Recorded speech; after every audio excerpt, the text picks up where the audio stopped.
Que a graça de Deus esteja com todos.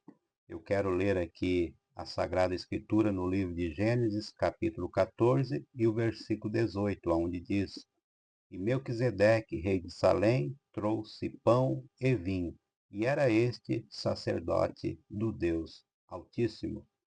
Eu quero agradecer a todos os irmãos e amigos que se inscreveram aqui em nosso canal e pedir para aqueles que não se inscreveram ainda que se inscrevam, que compartilhem e deixem aqui o seu comentário. E a gente sempre estará orando, fazendo uma oração especial para todos os inscritos. Eu quero trazer um pequeno estudo aqui sobre como ministrar corretamente a Santa Ceia do Senhor, porque eu tenho visto muitas igrejas ministrando a Santa Ceia do Senhor com suco de uva e com pão de padaria. Eles ministram com suco de uva e com pães de padaria. Será que isto está correto? Com pãozinho de padaria, né? Com pão comum feito em casa, mas com mistura de fermento e tantas outras coisas? Porque a Bíblia ensina para nós que o corpo do Senhor Jesus Cristo é o corpo imaculado.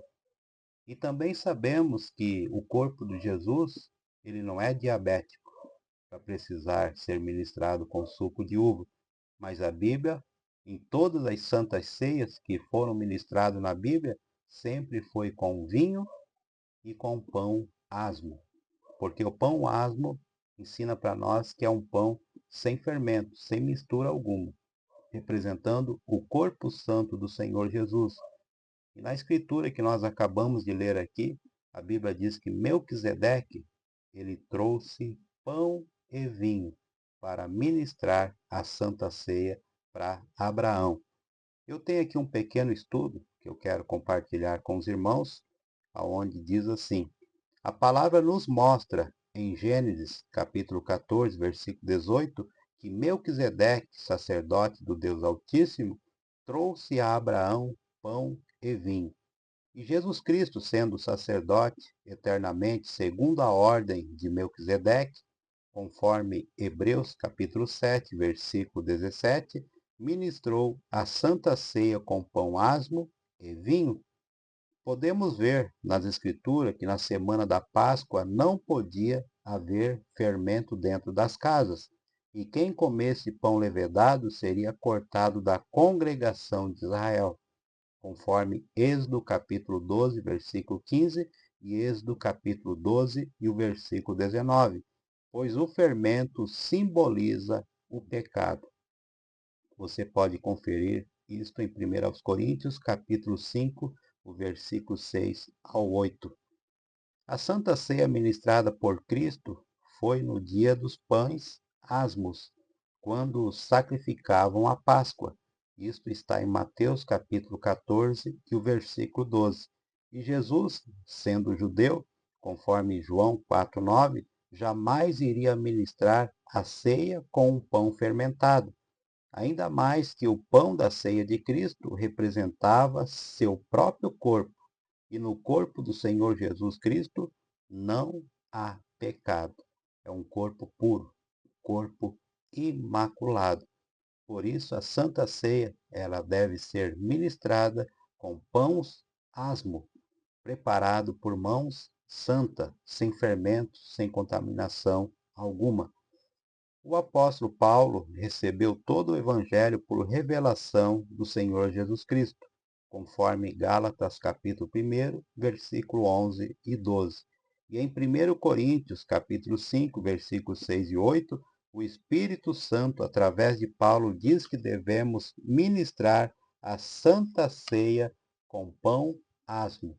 Você pode conferir na Escritura e você verá que toda a Santa Ceia sempre foi ministrada com pão asmo e vinho puro, não suco de uva, como as denominações estão ministrando agora, apontando para a pureza do corpo de Cristo, e não com fermento, que é o símbolo do pecado. Agora veja, se na semana da Páscoa não podia haver fermento dentro das casas, e se alguém comesse pão levedado era cortado da congregação de Israel, jamais poderíamos ministrar a Santa Ceia do Senhor com um pão fermentado, pois na ceia o pão representa o corpo santo e imaculado do nosso Senhor Jesus Cristo. E numa certa feita, meus queridos irmãos, eu fui convidado para estar numa igreja, uma denominação, e ali eles estavam servindo pãozinho de padaria. As pessoas podiam chegar na mesa, comer à vontade, repetir. No lado tinha ali um balde com suco de uva, né? E as pessoas vinham ali, tomavam à vontade, comiam à vontade, como se fosse um aniversário. Eles não tinham nem o discernimento que aquilo ali é um ato santo e que deveria ser ministrada, né, por pessoa santa e de um modo santo, com vinho puro e com pão asmo. Além disso, também é necessário que na ceia o sangue de Cristo seja representado pelo vinho, pois assim diz a Bíblia Sagrada. Em 1 Coríntios, capítulo 11, versículo 21, o apóstolo Paulo estava advertindo os membros da igreja de Corinto para que não mais se embriagasse com vinho na ceia do Senhor, pois eles estavam comendo e bebendo na santa ceia de um modo exagerado. Veja que Paulo, ali na igreja de Corinto, ele traz uma repreensão para aquela igreja, porque ao invés deles tomarem um pequeno cálicezinho do vinho, como a gente costuma fazer, eles estavam tomando à vontade o vinho. E comendo o pão, eles tinham o pão asmo, eles tinham o vinho puro, eles estavam fazendo a coisa certa, mas de um modo equivocado, usando os símbolos corretos, o vinho e o pão asmo, mas operando aquilo ali de uma forma errada. E o apóstolo Paulo trouxe uma repreensão para aquela igreja, não discernindo o corpo do Senhor. Veja que eles não tinham discernimento do corpo do Senhor. Eles pensavam que o corpo do Senhor era diabético, era imundo, que podia ser pão fermentado, feito por qualquer um, que o vinho também poderia ser qualquer vinho de boteco, né, um suco de uva, mas não. O pão asmo para o culto de ceia deve ser preparado por ministro ou por mãos santas, e o vinho também deve ser plantado, produzido, preparado para este fim, que é com o propósito de estar sendo ministrado na Santa Ceia. Não pode ser vinho de mercado, vinho de qualquer outro lugar, mas deve ser um vinho preparado para aquele propósito. Agora, se alguém bebesse um barril de 20 litros de suco de uva, seria impossível que o tal ficasse embriagado. Então veja, era vinho que estava sendo ministrado na Santa Ceia.